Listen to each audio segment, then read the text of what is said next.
Si vous nous rejoignez, merci de votre fidélité. Bienvenue, mesdames et messieurs, voici les titres de votre journal.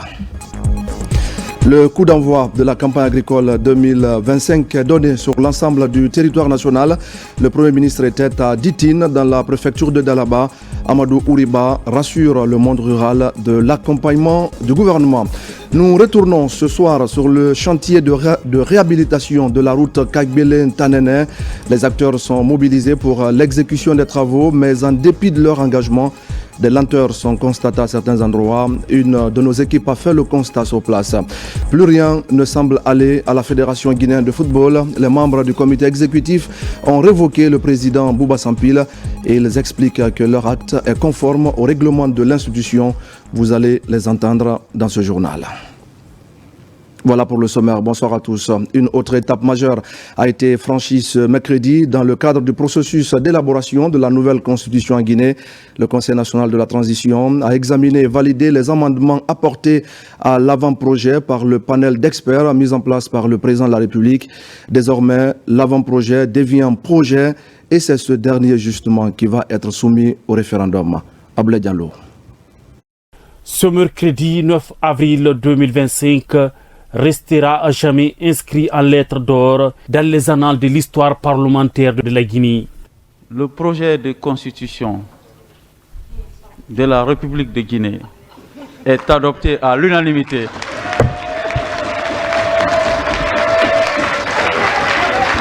Cet acte solennel est l'aboutissement d'un processus inclusif guidé par une seule ambition, doter la Guinée d'une loi fondamentale conformément à l'appel du président de la République, général Mamadi Doumbouya.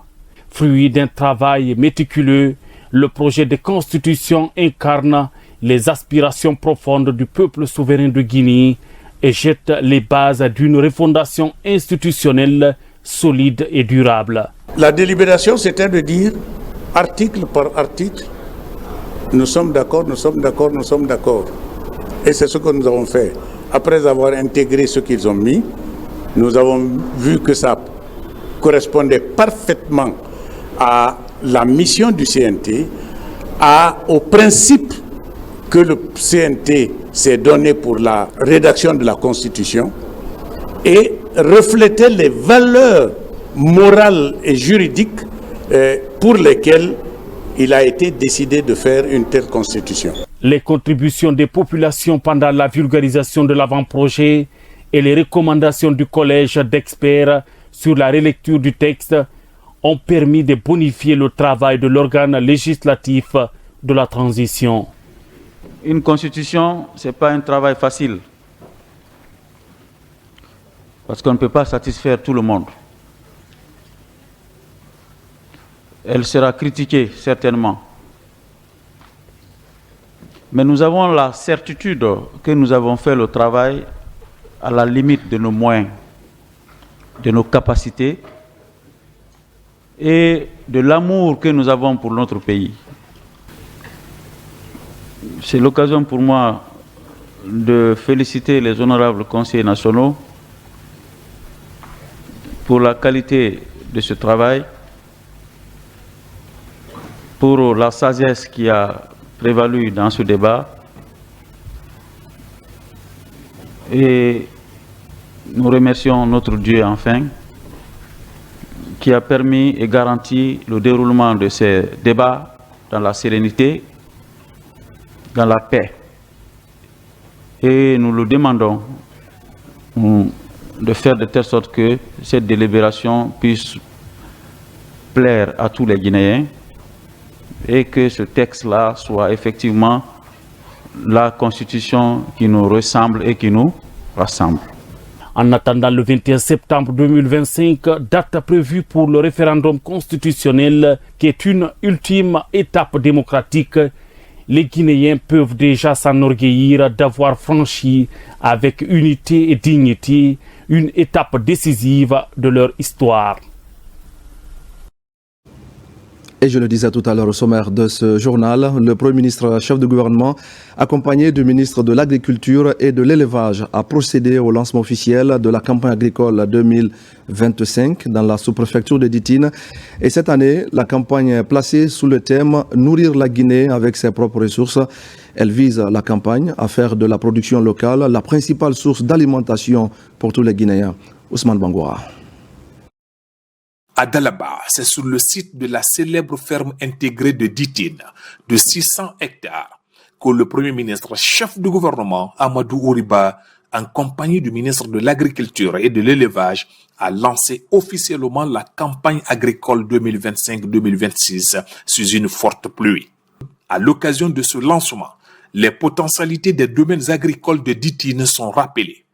Des domaines, une fois aménagés, pourraient permettre à cette localité très fertile de participer activement au combat pour la souveraineté alimentaire. Nous sommes convaincus que la ferme de Ditine, à l'abandon depuis plus d'une trentaine d'années, trouvera pleinement sa place dans le système alimentaire mondial.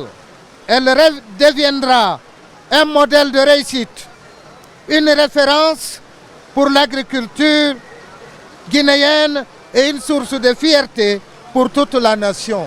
Les braves populations de Ditine, majoritairement agriculteurs et éleveurs, sollicitent auprès de vous et de votre gouvernement un appui pour l'obtention d'intrants et de produits vétérinaires.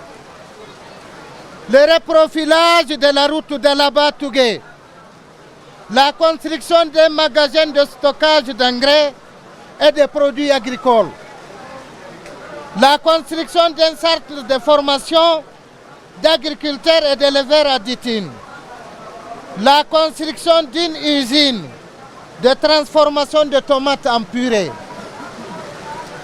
le dragage du cours d'eau qui arrose les différents bas-fonds de la ferme, exploités par les groupements, l'aménagement de toutes les plaines citées si haut. Au niveau du ministère de l'Agriculture et de l'Élevage, les leçons de la campagne de l'année passée sont déjà tirées. Les innovations de cette année 2025 sont aussi annoncées pour accompagner de façon directe les agriculteurs et éleveurs.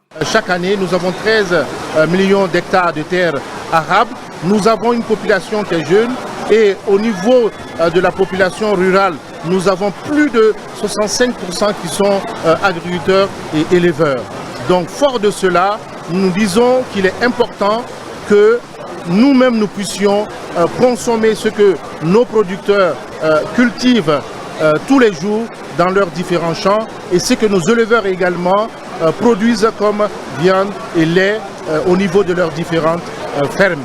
Alors cette année, nous voulons accompagner pas moins de 2 500 000 producteurs et au niveau de l'agriculture, mais au niveau de l'élevage, nous voulons accompagner au moins 1 million d'éleveurs afin que les productions puissent permettre de suffire à l'ensemble de la population guinéenne. Nourrir la Guinée à travers nos propres ressources est le thème de la campagne agricole 2025-2026. Un thème qui reflète la vision du gouvernement pour l'émergence du secteur agropastoral comme un tremplin pour l'atteinte de l'autosuffisance alimentaire et nutritionnelle.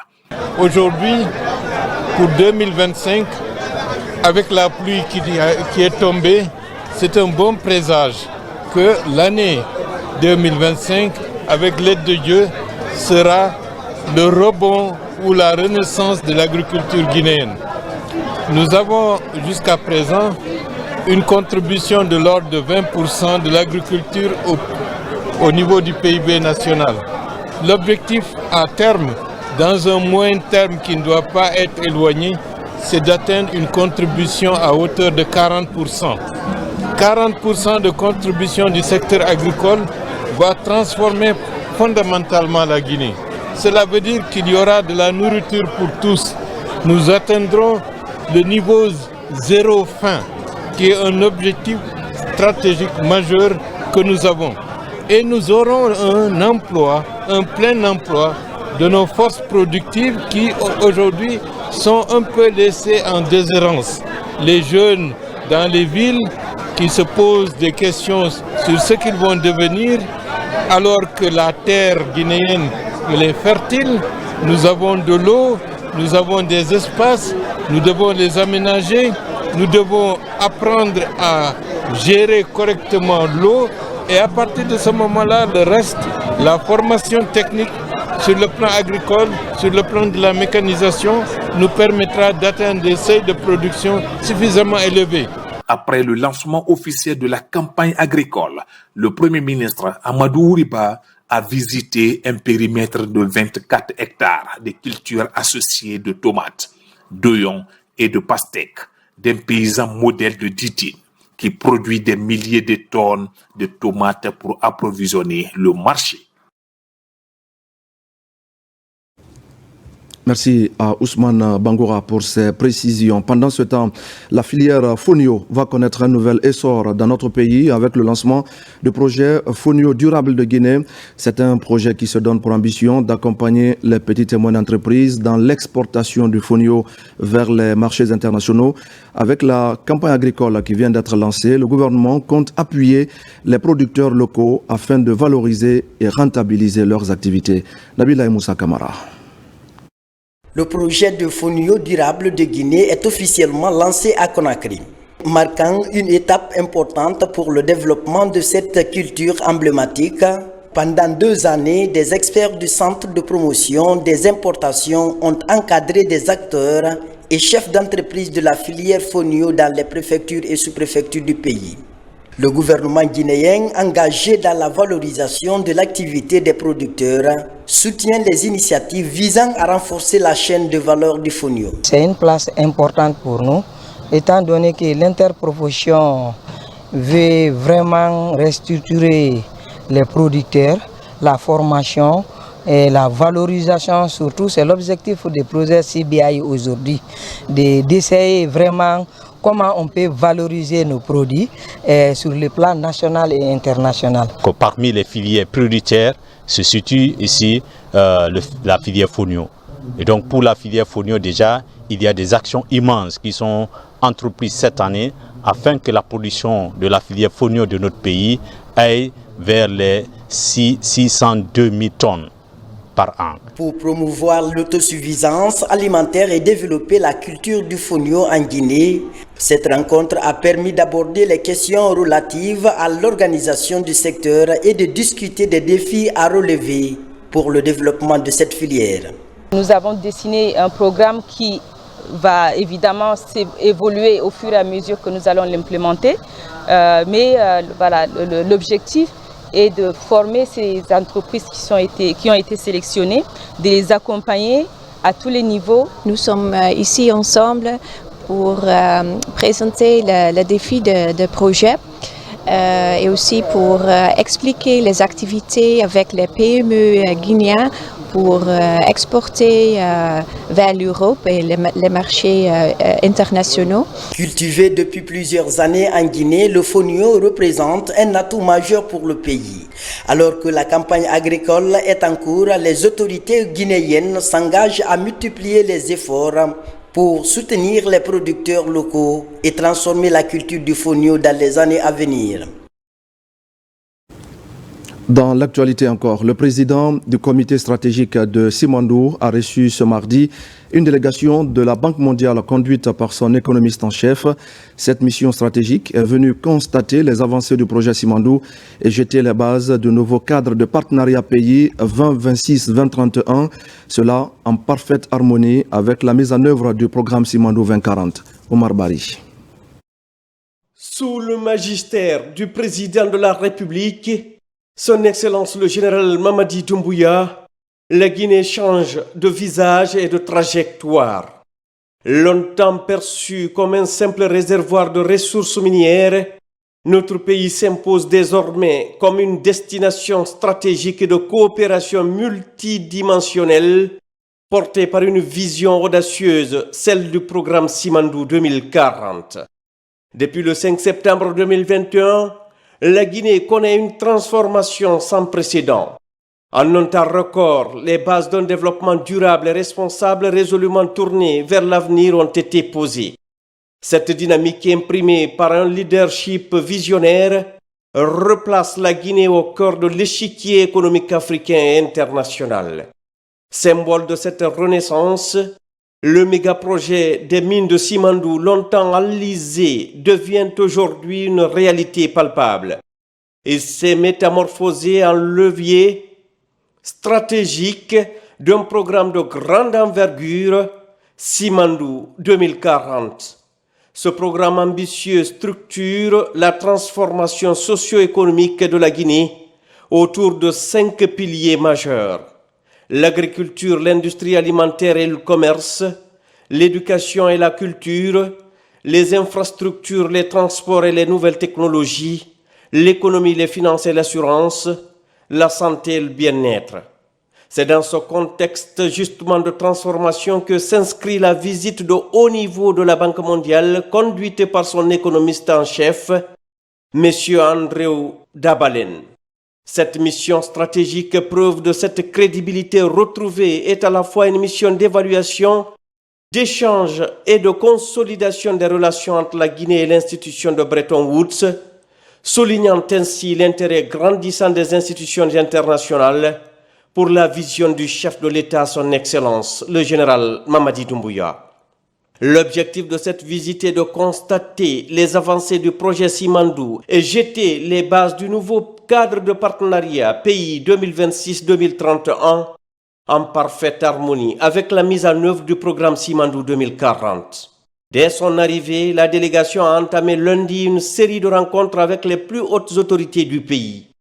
Le point d'orgue de cette visite a été la réunion stratégique au Petit Palais ce mardi 8 avril 2025 entre la délégation de la Banque mondiale et le comité stratégique de Simandou présidé par le ministre directeur de cabinet de la présidence Yiba Diakité, également président du comité stratégique de Simandou. À ses côtés, le ministre secrétaire général de la présidence, le général Amara Kamara.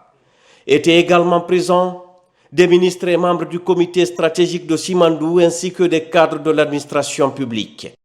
Dans un climat de confiance et de clarté, les deux parties ont échangé autour des enjeux, des résultats attendus et des mécanismes de collaboration.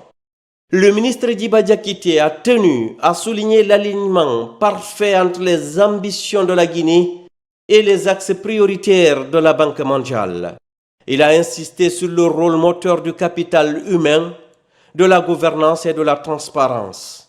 Le président du comité stratégique a salué la confiance renouvelée de la Banque mondiale, tout en rappelant l'engagement inébranlable des autorités à maintenir le cap dans l'esprit du co-développement prôné par le président de la République.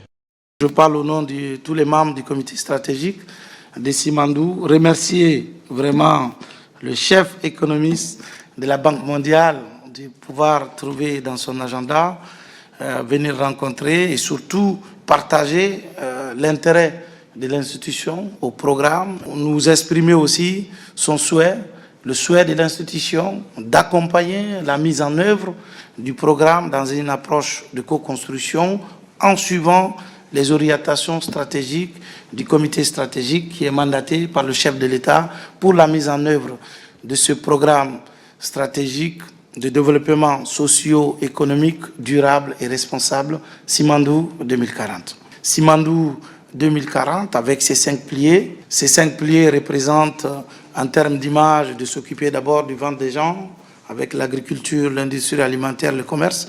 Ensuite, on s'occupe de leur tête, avec l'éducation, la culture, mais également, on s'occupe de leur mode de vie, leur mode de transport, et puis la technologie, avec les infrastructures, transport et technologie sur le plus étroit.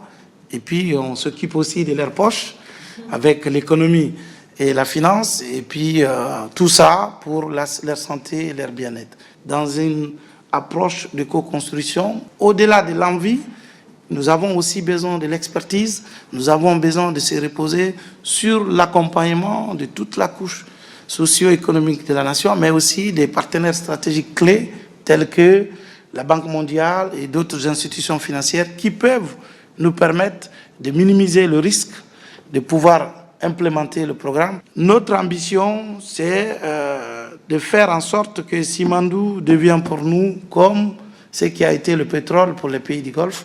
Nous pensons que c'est possible et qu'il n'y a pas de raison qu'on n'arrive pas à mettre ça en place, mais avec un impératif clair.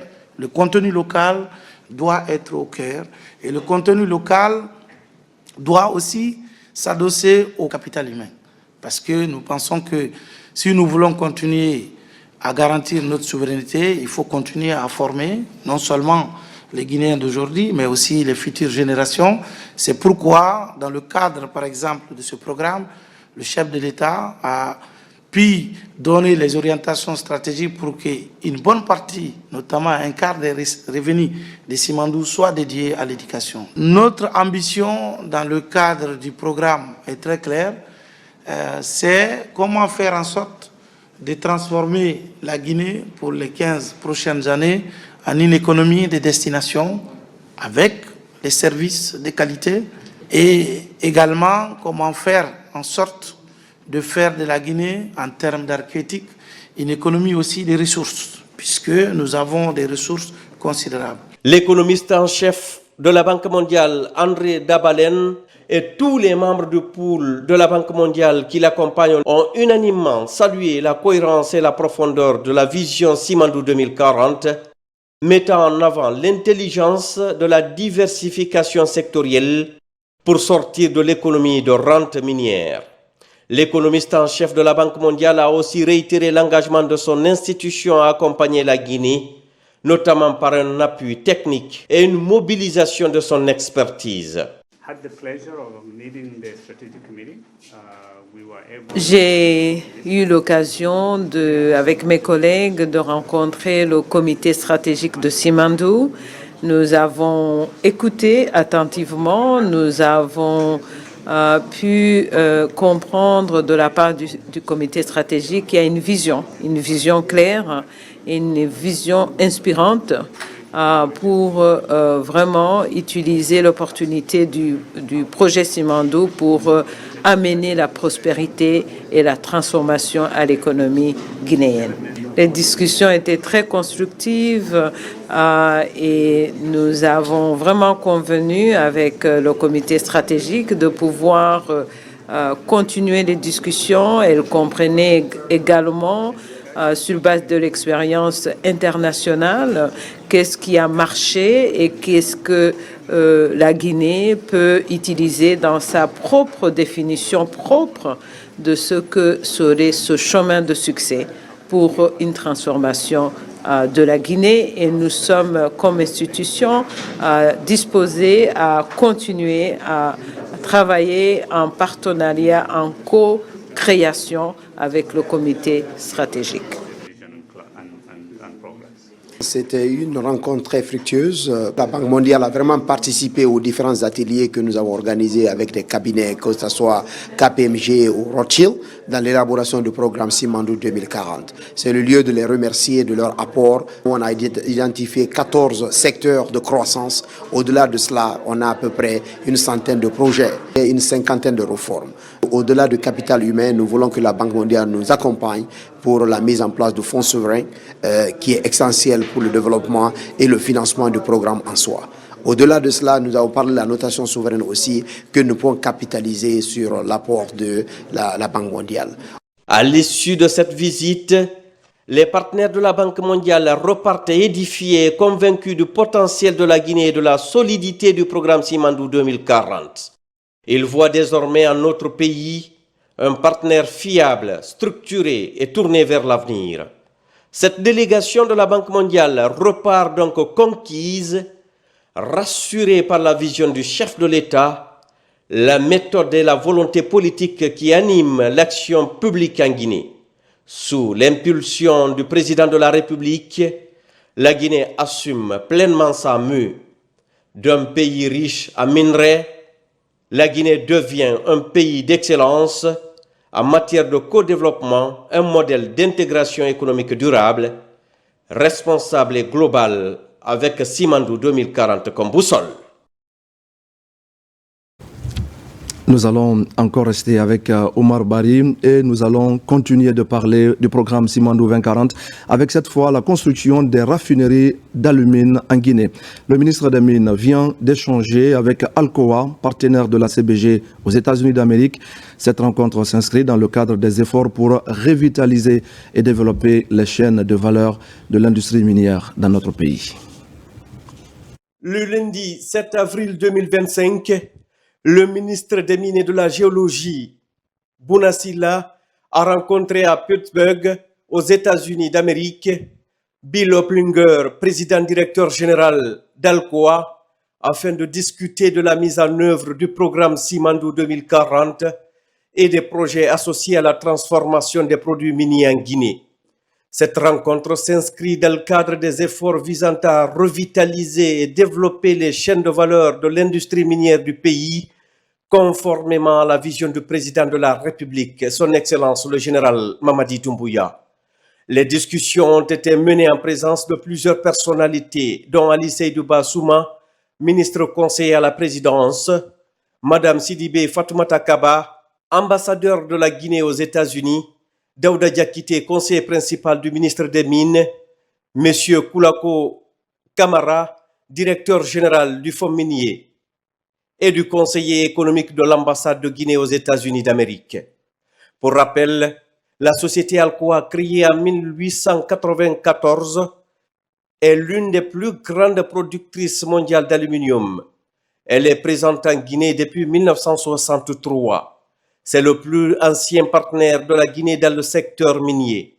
Lors des échanges, le ministre Bouna Sylla a rappelé que suite à la rencontre le 8 avril 2022 entre le président de la République et les sociétés minières qui ont des obligations de construire des raffineries, il a été notifié que la transformation sur place des produits miniers est un sujet non négociable. L'État, à travers le ministère des Mines et de la Géologie, est disposé de manière pragmatique à travailler avec les partenaires sur des solutions qui prennent en compte les attentes de toutes les parties, a-t-il ajouté. Le ministre Bouna Sylla a également salué le rôle clé d'Alcoa dans le développement de l'industrie minière en Guinée, mettant en lumière l'exemple de la compagnie des bauxites de Guinée, CBG, une entreprise dont la gestion est assurée à 99% par des Guinéens. Il a attribué cette réussite à l'investissement dans le renforcement des capacités locales, prouvant que l'investissement dans le capital humain permet aux Guinéens de se hisser au niveau des standards internationaux de gestion d'entreprise. Selon lui, cette réussite démontre que les Guinéens, lorsqu'ils sont accompagnés en termes de formation, sont capables de gérer des entreprises de niveau international. Il a également abordé l'importance du programme Simandou 2040, qui est une vision du président de la République visant à transformer l'économie guinéenne à travers, entre autres, la transformation sur place des produits miniers qui contribuera à l'industrialisation du pays et à la diversification de notre économie. Il a exprimé l'espoir qu'Alcoa, à raison de ses expertises exclusives dans l'industrie de la bauxite, de l'aluminium et de ses relations historiques avec la Guinée, puisse jouer un rôle de leader dans les discussions en cours sur le projet de raffinerie de la CBG. Le ministre Bouna Sylla a surtout insisté sur l'importance de finaliser la feuille de route du projet d'ici le 31 mai 2025, tout en soulignant que les solutions pragmatiques de co-développement, comme celles déjà mises en œuvre dans le projet Simandou, seraient bénéfiques pour toutes les parties prenantes du projet CBG. La réunion avec Alcoa porte essentiellement sur le projet de raffinerie de la CBG. Comme vous le savez, Alcoa est le premier et le plus ancien partenaire de la Guinée dans notre industrie minière. Alcoa est avec la Guinée depuis 1963 à travers un actionnariat dans la CBG avec Halco et Rio Tinto. Mais c'est la seule compagnie qui est avec la Guinée depuis 1963. À ce titre, en tant que compagnie américaine qui a des standards très élevés, nous avons engagé des discussions avec Alcoa, qui est l'assistant technique de gestion de CBG, pour ensemble trouver des solutions afin de mettre en œuvre la vision du président qui est de faire de la transformation des produits miniers sur place. Nous avons eu des discussions très fructueuses avec Bill pour voir dans quelle mesure, très rapidement, avancer sur la structuration du projet de raffinerie de CBG et voir dans quelle mesure tous les partenaires dans le projet pourront et accélérer le mouvement pour qu'il y ait des investissements à la suite du projet de SPIC dont les travaux ont été lancés le 26 mars dernier, qui est le projet de CBG aussi, qui puisse aller de l'avant dans l'intérêt de toutes les parties, y compris l'État guinéen. Le président de la République, de manière pragmatique, a accepté que plusieurs sociétés se mettent ensemble pour pouvoir réaliser des raffineries dans un cadre du co-développé. Vous savez, la mauvaise foi, on ne peut rien contre la mauvaise foi. Ceux qui veulent avancer, l'État guinéen avancera avec ces sociétés, mais toutes les sociétés également qui ne veulent pas respecter leur engagement vis-à-vis de l'État guinéen, chacun en tire là les conséquences qui s'imposent. Mais il va de soi, tel qu'envisagé par le président de la République, la transformation des produits miniers sur place est un processus non négociable pour l'État guinéen. On ne va plus revenir en arrière, on va continuer d'aller de l'avant, préserver les intérêts des partenaires, mais préserver les intérêts stratégiques de la Guinée. Le programme Simandou 2040 est un processus qui permet aujourd'hui de diversifier l'économie guinéenne, de sortir l'économie guinéenne de l'emprise que du secteur minier en diversifiant. C'est pour ça les 5 piliers, si vous regardez, on ne parle pas de mine dans les 5 piliers du programme Simandou 2040, mais uniquement les autres secteurs, l'agriculture, l'industrie, l'éducation, la culture, les infrastructures, la technologie, l'énergie, les assurances, les banques et les services financiers de manière générale, le bien-être et la santé.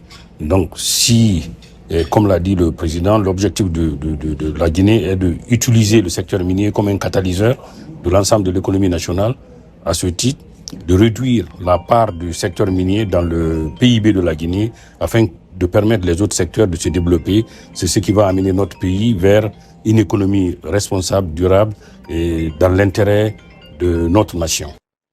De son côté, Bill Oplinger, PDG d'Alcoa, s'est engagé à accélérer le processus de mise en œuvre du projet de raffinerie de la CBG en réalisant des investissements pour faire avancer le projet et contribuer à son succès.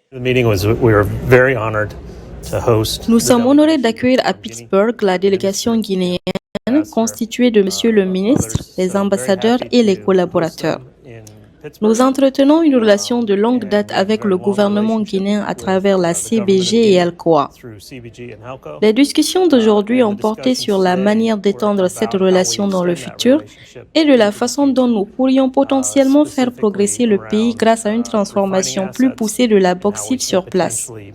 Concernant le calendrier, nous allons travailler avec le gouvernement guinéen au cours des 6 à 8 prochaines semaines pour établir un ensemble de conditions qui pourraient potentiellement nous permettre d'investir davantage dans le pays.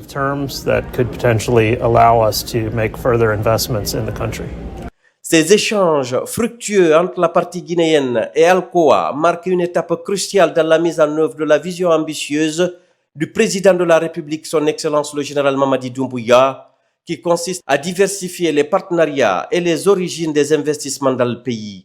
C'est l'une des clés de la transformation sur place des produits miniers, en mettant les entreprises en compétition en termes de standards et impact, mais également sur le plan du contenu local, ce qui permettra à coup sûr d'amorcer un développement harmonieux et global de la Guinée. Merci à Oumar Barré. Retour en Guinée, nous allons aborder la formation d'une trentaine d'agents portuaires à la gestion de crise. C'est une initiative du port autonome de Conakry en collaboration avec l'Union européenne. L'objectif est de renforcer les capacités du personnel pour prévenir des situations de crise comme celle survenue à la suite de l'incendie du dépôt des hydrocarbures de Koronti. Nabi Kamara. Au port autonome de Conakry, l'heure est à la professionnalisation du dispositif de gestion de crise après l'explosion du dépôt d'hydrocarbures de Guinée qui a plongé le pays dans une situation de catastrophe. Un plan vient d'être élaboré à cet effet. Cet outil, réalisé grâce au soutien financier de l'Union européenne, a été officiellement remis au directeur général du port autonome de Conakry. Le plan de gestion de crise que nous remettons aujourd'hui est le fruit d'un travail étroit entre les experts européens, les équipes du PAC et les parties prenantes nationales. Il s'agit d'un outil stratégique et opérationnel qui a été pensé pour répondre aux spécificités du port de Conakry et qui est articulé autour de méthodes concrètes de coordination, d'évaluation, de décision et d'action. Ce plan de gestion des crises portuaires doit être diffusé auprès des opérateurs portuaires. C'est dans ce cadre que la Direction générale du port autonome de Conakry a organisé cet atelier de formation de la vingtaine de participants venus du comité directeur, celui de sécurité et des concessionnaires du port. Cette formation permettra notamment de faciliter la coordination entre le port autonome de Conakry et les opérateurs privés et d'assurer leur cohérence en cas de crise, ce qui sera d'ailleurs mis en pratique au cours d'un exercice de crise prévu cette semaine. En outre, les participants seront sensibilisés au nouveau plan de gestion de crise du port autonome de Conakry et pourront se familiariser avec cet outil tout au long de cette semaine également. Au nom de cette première formation, nous a déjà changé. Il y en a tant d'autres. Mais cette introduction en tant que telle, on voit déjà le changement des personnes au sein de notre entité, notre entreprise. Leurs comportements ont déjà changé. C'est encourager tous les participants qui sont inscrits à vraiment faire tenir ça de cœur et aussi pouvoir transmettre ce qu'on a appris à nos collègues. Le partenariat Union européenne Port autonome de Conakry à travers le projet ENACED Maritime Action in the Gulf of Guinea se poursuivra dans les semaines à venir afin de compléter le dispositif de gestion des crises et construire de nouveaux outils. Dans l'actualité encore, la cérémonie de clôture de l'initiative L'Info par les femmes s'est tenue ce jeudi ici même à la RTG. Durant des semaines, les femmes journalistes de la Maison Mère ont pris les rênes de la rédaction pour produire des contenus, animer des débats et donner un souffle nouveau à l'actualité vue par et pour les femmes. Une rencontre qui marque donc la fin des activités du mois dédié à la célébration des droits des femmes. Sona Sagno.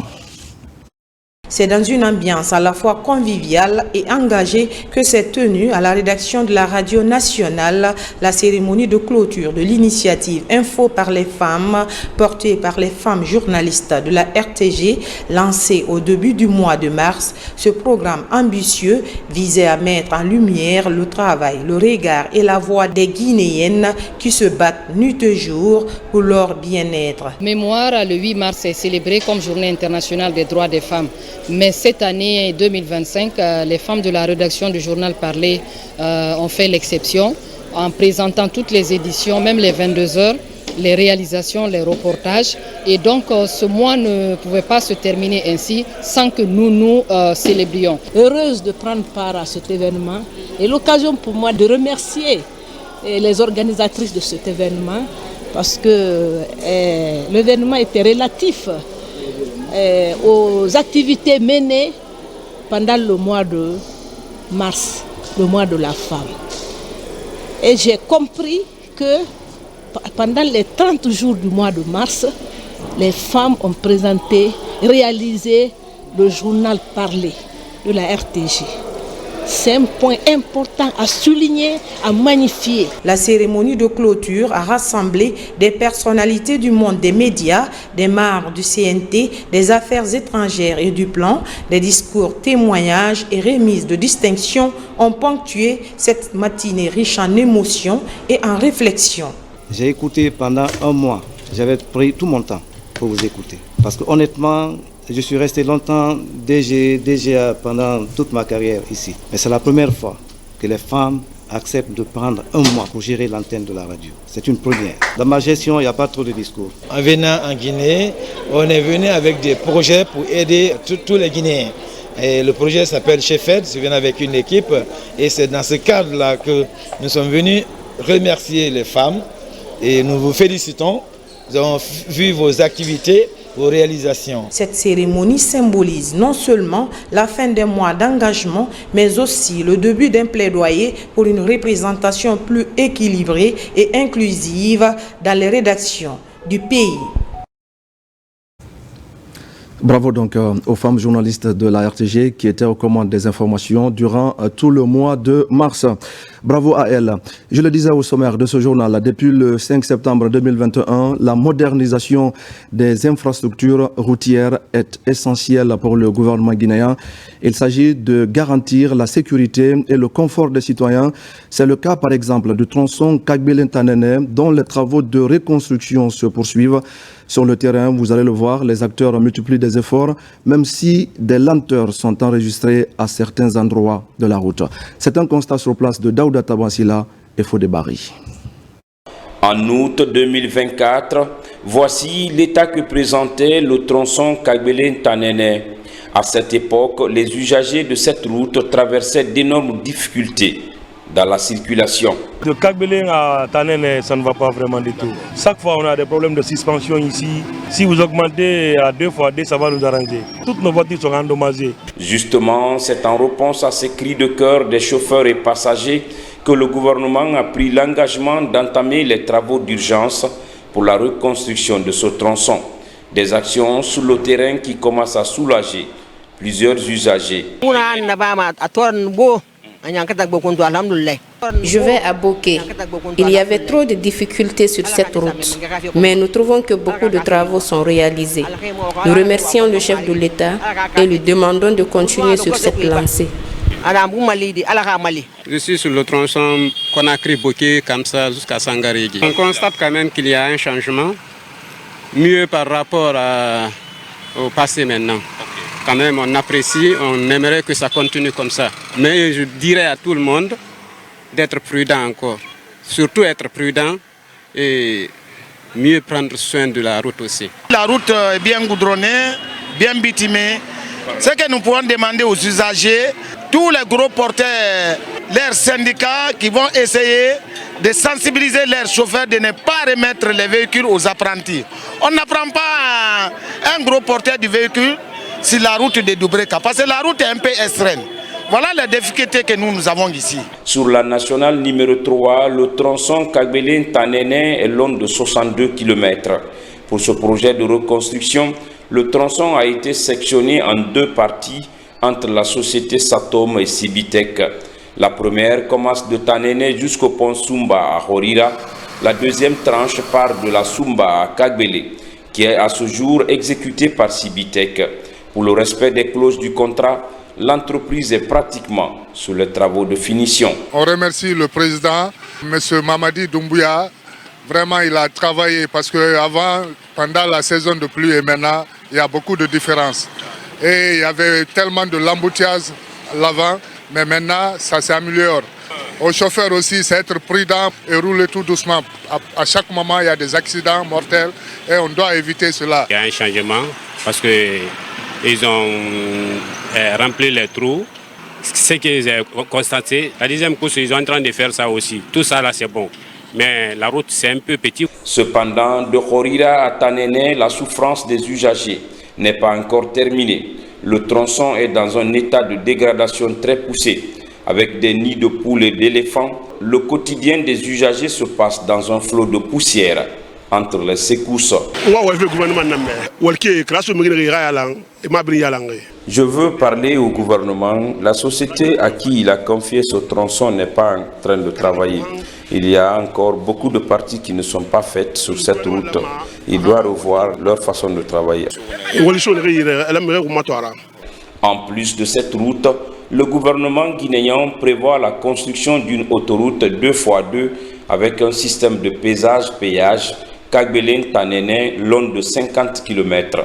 Selon une source proche du département des infrastructures et des travaux publics, les levées topographiques sont déjà terminées. Nous sommes à Tanene, jour de marché, l'atmosphère est dense et de Kagbele jusqu'à ce grand rond-point, sur les 62 km parcourus, la vie des citoyens reste différente. Certains usagers apprécient les travaux de reconstruction déjà effectués et les autres plaident auprès du gouvernement à finir les travaux, surtout à l'approche des grandes pluies qui sont annoncées.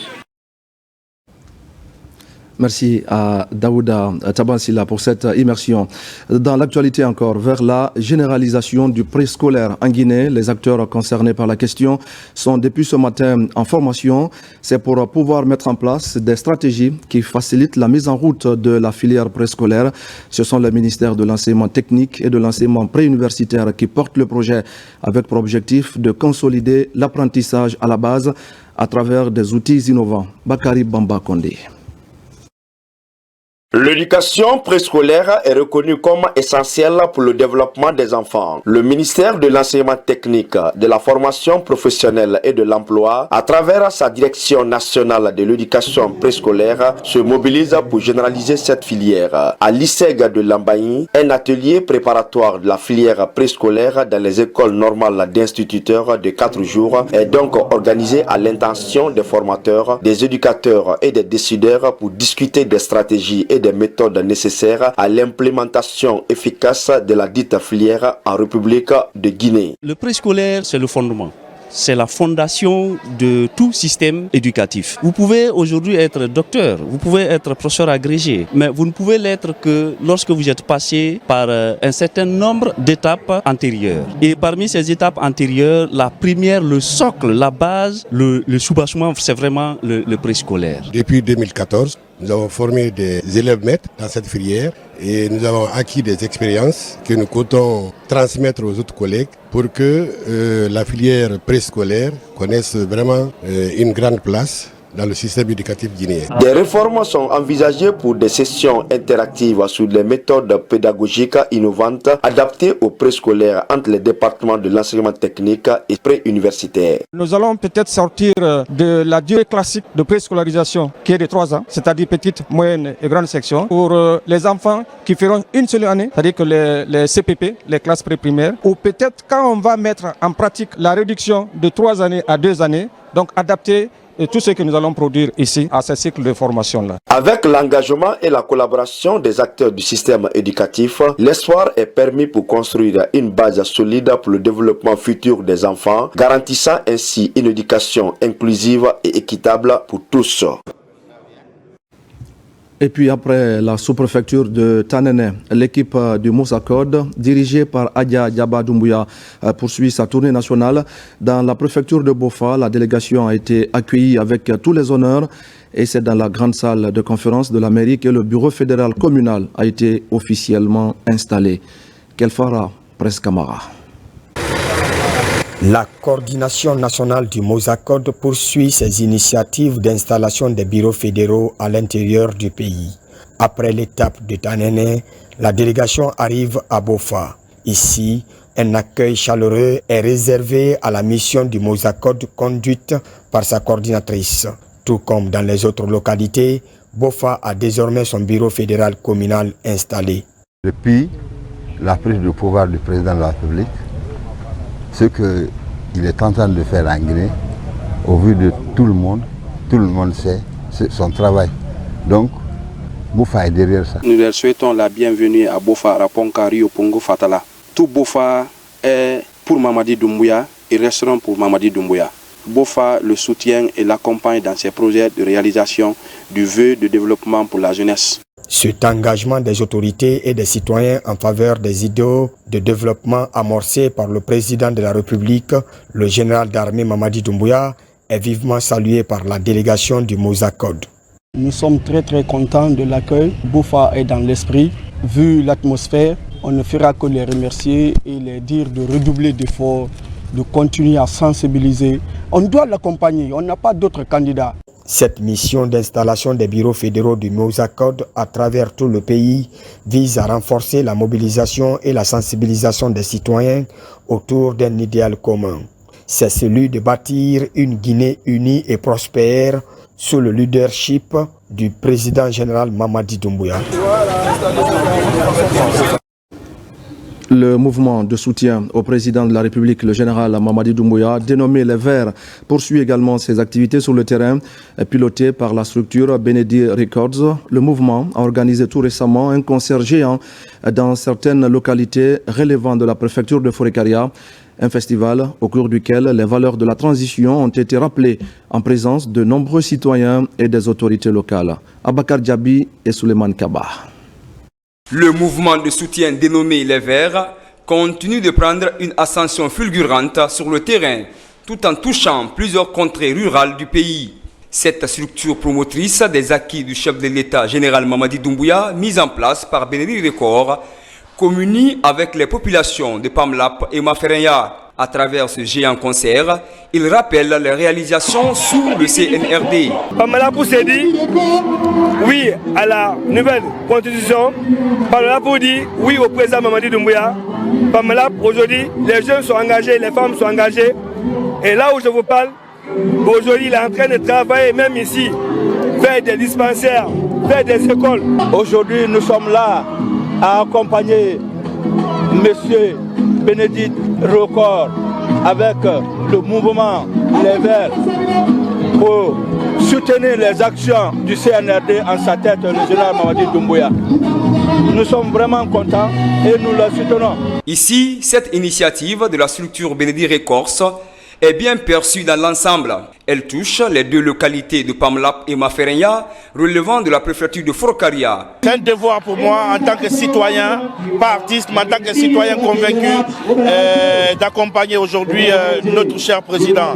C'est un président qui a vraiment de bonnes intentions pour notre nation. Bénédicte Record, avec son mouvement Les Verts, c'est un mouvement qui est en train de faire beaucoup de choses aussi, qui est vraiment en train de se battre. Et bien nous savons c'est quelqu'un qui est engagé. Nous, membres de ce mouvement, sommes rassemblés ici dans un esprit d'unité, de patriotisme et d'engagement. Notre mission est claire, accompagner, soutenir et promouvoir les actions de transformation entreprises pour bâtir la Guinée forte. Ce moment festif est offert par la structure Bénédicte Records de façon gratuite. Il rassemble les grandes figures de la musique guinéenne comme Singleton et Bracassé. Son objectif est simple, mettre ensemble tous les fils et filles du pays pour poser les bases fondamentales d'un décollage socio-économique au bénéfice de tous. Incompréhension à la Fédération guinéenne de football, le président de l'instance, Abakar Sampil, a été révoqué de façon provisoire. La décision est prise lors d'une réunion ordinaire du bureau exécutif de la FEGIFOOT tenue le 8 avril 2025. Les 7 membres présents estiment que cette révocation est conforme au statut de leur institution. Ablaye Diallo et Fodé Bari. 15 mois seulement après son élection, le bureau exécutif de la FEGIFOOT se disloque. Une dislocation liée à des dysfonctionnements notoires au sein de l'institution. Conséquence, la majorité des membres du bureau exécutif procède à la révocation provisoire d'Aboubacar Sampil, président de la FGF.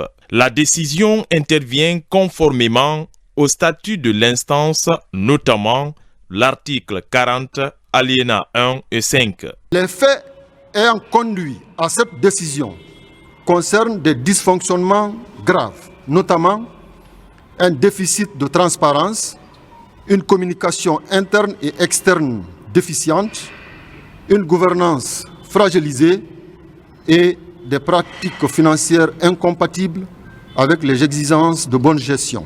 La situation actuelle au sein de l'administration fédérale remet sur la place publique les problèmes de personnes dont souffre le football guinéen. Une situation qui a toujours freiné l'évolution du sport roi en Guinée. Ce n'est vraiment pas une situation réluisante pour les Guinéens, en tout cas pour ceux qui aiment vraiment le football. Parce qu'il y en a qui font semblant d'aimer ce football, mais en réalité ils n'aiment pas le football, ils ne peuvent pas servir le football. Ils veulent se servir du football.